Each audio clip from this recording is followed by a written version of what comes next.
Night, I'm Gerard Lam.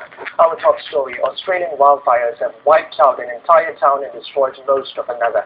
The deadly fires in southeastern Australia have already claimed some 84 lives, with over 20 bushfires still burning out of control.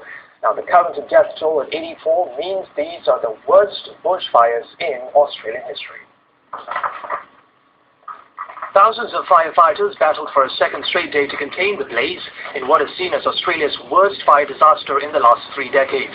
Those who lost their homes experienced a shock and disbelief at the state of total destruction. All I've got left is what I stand up in my bag. In my house. My house, 25 years, it's gone. I've worked so hard to get that house. Residents who fled in the wake of the fire returned to their hometowns the next day, only to be greeted by smouldering rubble. You can't believe it. The fire has completely leveled the resort dwelling of Marysville and destroyed most of Kinglake, a neighboring town. The nation's Prime Minister said he was appalled by the extent of the damage after visiting the burnt-out region.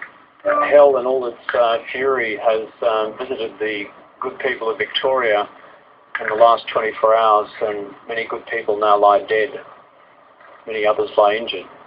Meanwhile, emergency services are expecting casualties to increase.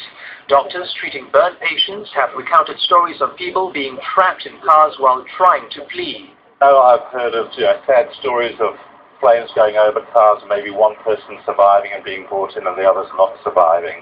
The government has put the army on standby and set up emergency relief funds. But authorities say the task of firefighting and reclaiming control will take a while. The fires aren't over. They're a long, long way from over. Wildfires are common during the Australian summer. Police say there is no doubt that arsonists were behind some of the fires this year. More extreme weather also in Australia. Those in the northeastern part of the continent are now struggling to deal with floods. Much of Queensland has been declared a disaster zone with an area of more than 1 million square kilometres and 3,000 homes affected.